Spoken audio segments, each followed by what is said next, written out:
WVEC-TV, Plan. This is Jim Kincaid, ABC News. For this episode of the 13 News Now Vault, we're going back more than 400 years to 1619. That's the year the first enslaved Africans landed in English North America.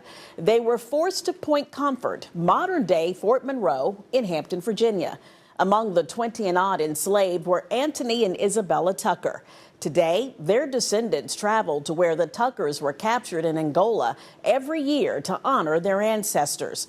They traveled with President Biden in 2024, the first time an American president has visited Angola. You'll meet the Tucker family in this documentary, 20 and Odd, Africans' Arrival in 1619.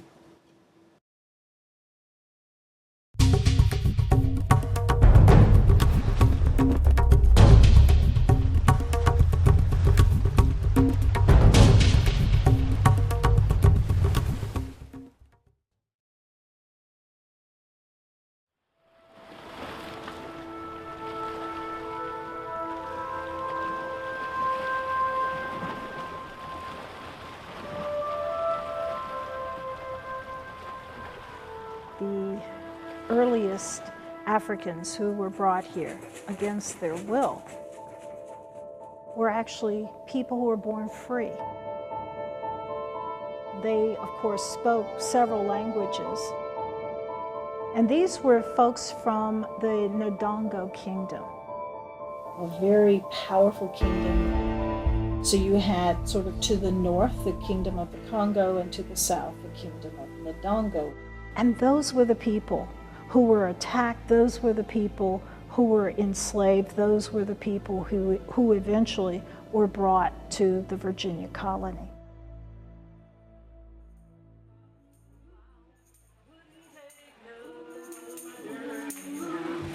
Keep your eyes on the prize. Hold on, hold on, hold on.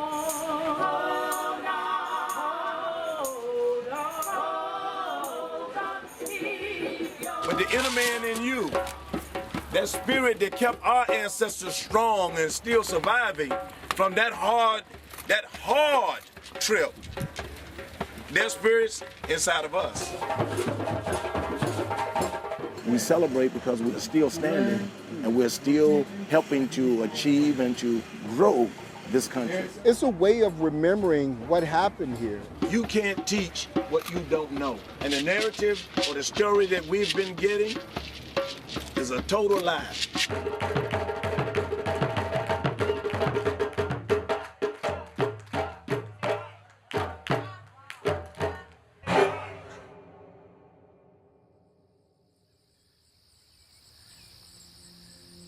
Consider the way we've been taught history for hundreds of years. The narratives, the records, the statues, museums, the textbooks, drowning out the African voices that complete the American story. As recorded by early English settler in the Virginia colony, John Rolfe, in late August 1619, 20 and odd Negroes arrived on the English ship the White Lion to Point Comfort, present-day Hampton, Virginia. The first Africans to English North America 12 years after Englishmen settled in Jamestown. Point Comfort was that first point of contact. It's a piece of land that jutted out just as you were getting to that body of water called the Hampton Roads. It had been a long and dangerous journey from their homeland, Angola. Ndongo, this is the precise location where most of those Africans will come from. Having their families, raising their families, they had their religions, they worship like people, in their religions. Just doing what people do, running their businesses. Until the Portuguese settlers began to muscle away the African territory. Part of the reason they came there is because of the large presence of gold. And the Ndongo in particular mined a lot of gold, and they were very involved with the gold trade. And so the Portuguese were drawn to that area for that reason. The Ndongo did not want to see the Portuguese expanding. So from 1618 to 1620, Portugal and Ndongo were fighting major wars. About 50,000 Africans were captured. 1619 was part of that group. The Spanish and Portuguese were also looking for more laborers for plantations back home in a slave trade that had been going on for more than 100 years. They actually raided the kingdom of Ndongo. They raided their capital, and they took so many prisoners of war that reportedly there were 36 ships filled with people, at least 300 to 350 people per ship. And they were shipping them out to their colonies. This is the port city of Luanda from where they were exported.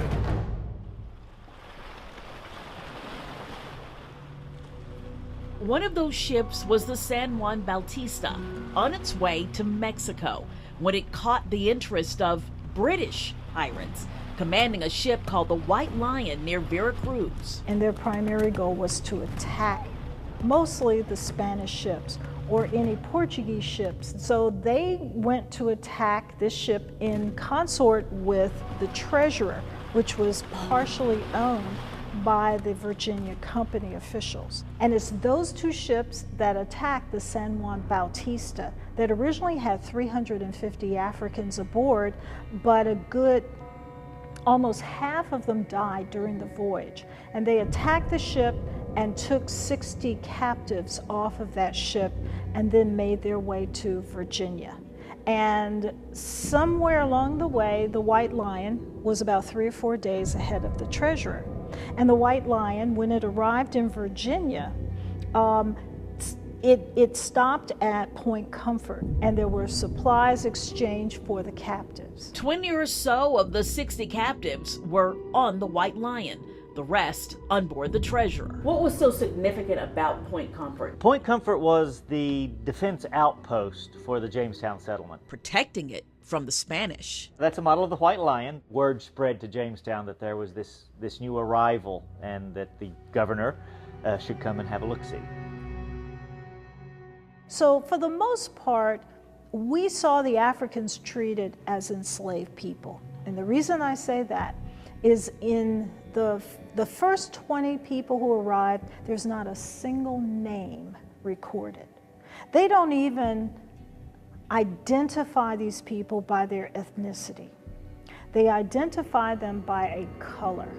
But 2 names listed as Negroes in the 1623-24 muster, Anthony and Isabella, living in Captain William Tucker's household. They're believed to have arrived as 2 of the 20 and odd on the White Lion. The 1624-25 muster shows Anthony and Isabel had a child, William, who was baptized. He's known as the first African born in English North America. Where's the other one? And this is the Tucker family today. We have come a long way. 400 years later.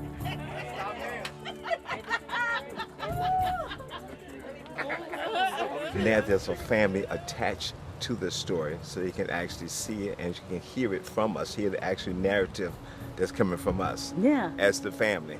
It's like, yes, we do exist. It's not just in a book. The narrative takes us to the historic 2-acre Tucker Cemetery in Hampton, 7 miles from where the African ancestors stepped off the White Lion. What's going through your mind when you see that Tucker's Cemetery, first black family, 1619? A lot of memories, a lot of hidden stories. We have uncles, aunt, cousins, and the latest one, Grandfather, grandfather, grandfather's father. Verandel and Vincent Tucker and cousin Walter Jones. What have you been able to learn about William Tucker? It's hard to determine who he was because there's not a lot of information about his story. But when you go back 400 years and look at slavery and all of what we endured coming across the seas and you know, just all of that. It was unbearable. And to just continue to press forward, to survive that, to adapt to that, and continue to move forward and share that story with others is remarkable. Marked graves go back to the 1800s, but ground-penetrating radar determined there's more history buried here. Tall trees seemingly stand guard as if to protect this historical treasure nestled in Hampton's Aberdeen Gardens. Could Anthony, Isabella, and William be in 3 of the dozens of unmarked graves identified with orange flags? If they called it an old colored graveyard in 1896, it was already in existence. That's why it was important for us to do the penetrating radar scan to try to learn as much as we can. The Tuckers created the William Tucker 1624 Society to continue the research. Bluebird Gap Farm in Hampton is believed to be the location of Captain Tucker's home, land he retained until his death in 1644. My grandfather used to point to that all the time and say, you know, we lived there. That's where we were, you know, our property. And he actually considered it his property when I was growing up. And I don't think we owned that property, but we ended up being, the Tuckers ended up being landowners in the community and in the area. Landowners, entrepreneurs, and survivors. Just proud to be a part of the family and knowing what our forefathers and mothers went through to survive what they did.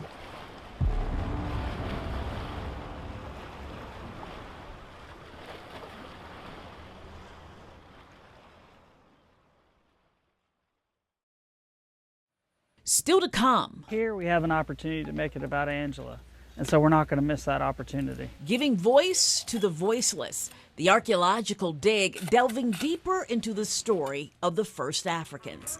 Then later, consider the ways in which they were able to contribute to what we now know America to be, the different genres of music, the different styles of cooperative economics which developed within our communities.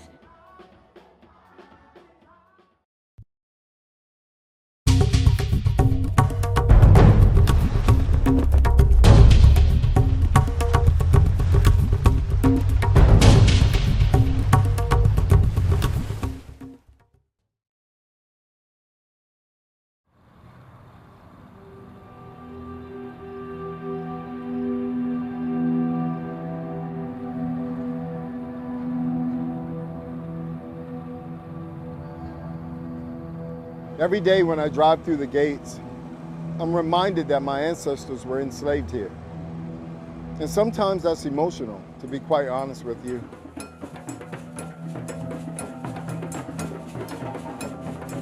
the Africans have landed at Point Comfort, some 20 and odd, on the White Lion. Sometime later, an unknown number disembarks from the Treasurer. And the only African documented as a captive on that ship is Angelo, a Portuguese name translated to Angela.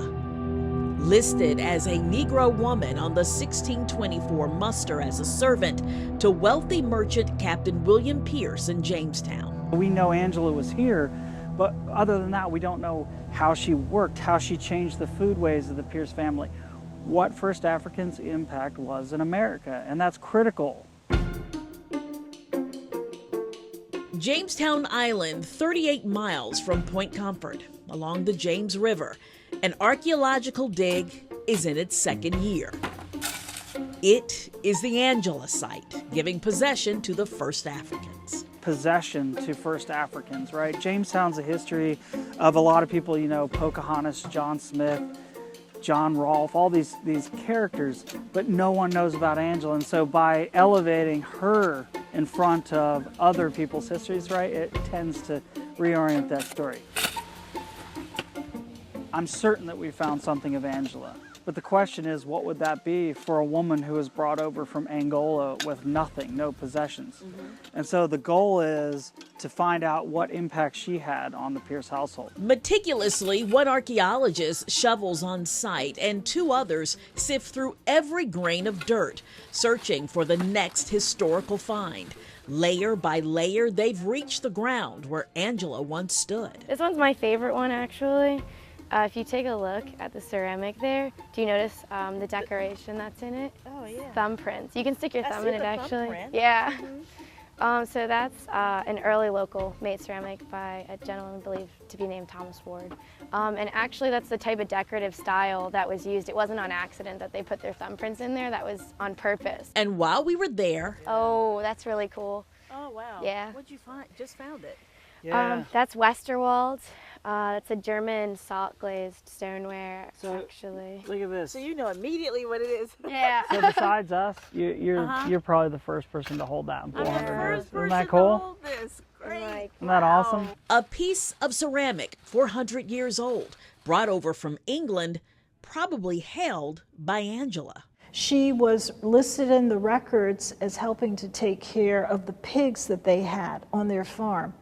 It is hard for me to believe that she was not very much involved in cooking a lot of the meals as well. Is this an animal? Yeah. Yeah, okay. It's a pig, probably used for food.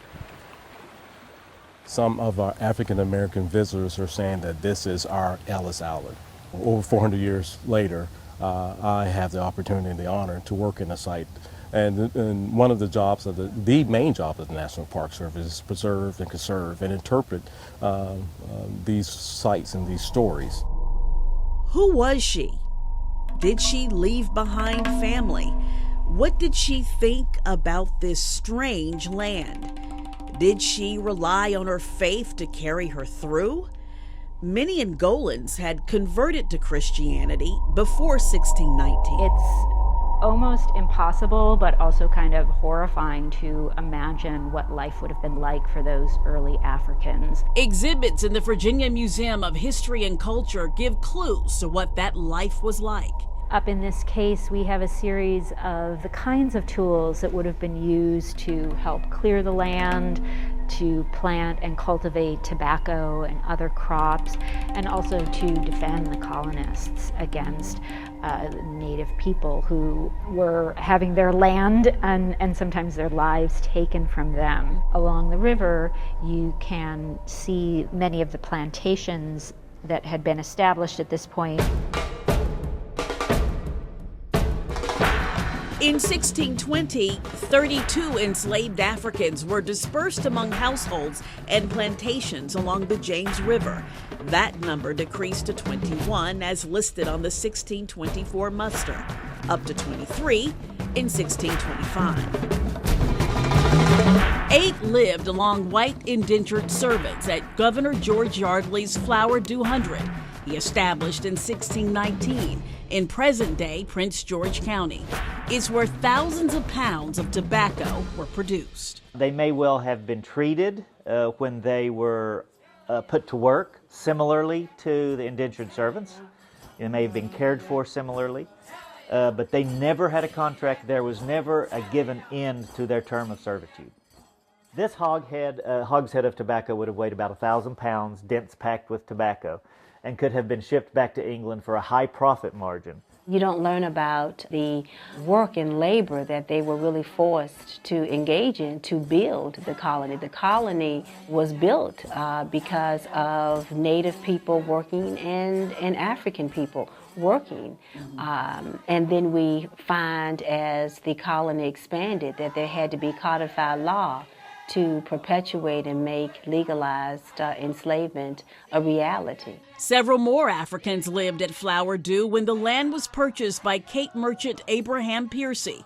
Records show 4 lived at Edward Bennett's plantation in Isle of Wight County, and the 3 with Captain Tucker at Elizabeth City, present-day Hampton.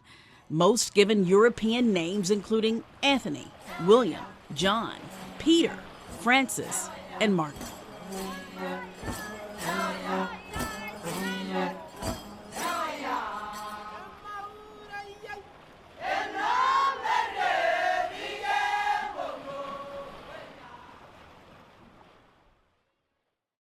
Still to come, getting out of the classroom and into the lessons left out of the history books. Very important so we can know what happened in our past so we don't make the same mistakes. Then recognizing the influence of African culture on what America is today.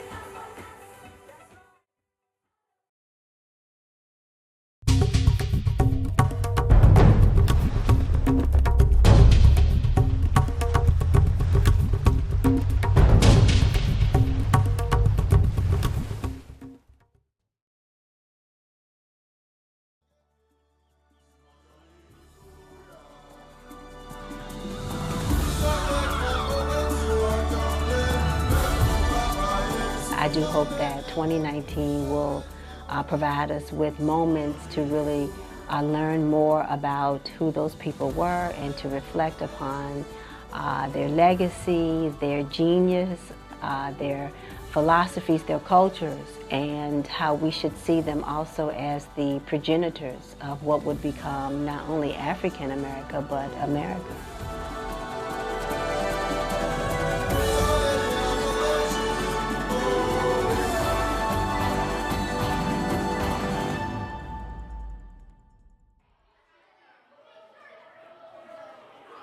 The pep in a child's step, the expression on a young one's face. What tribe lives here in Hampton?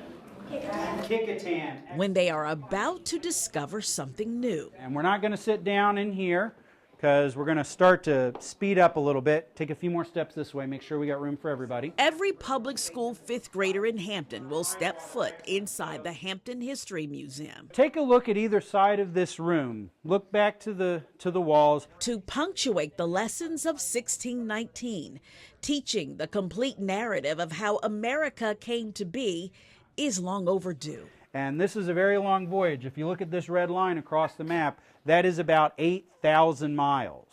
So this is a very long voyage. They had lost over 100 people already by the time they got to the coast of Mexico. But these two English ships encounter this big Spanish ship. They think it's going to be full of gold and silver. They attack it. They win the battle. And then they find a bunch of Angolans down inside.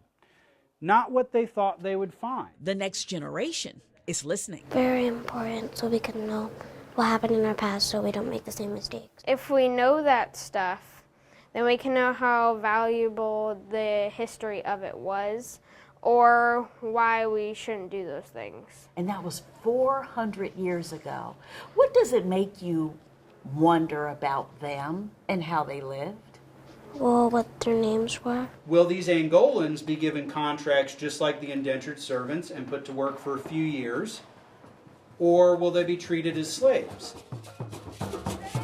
The brutal capture of the Angolans failed to smother the gifts from their rich culture.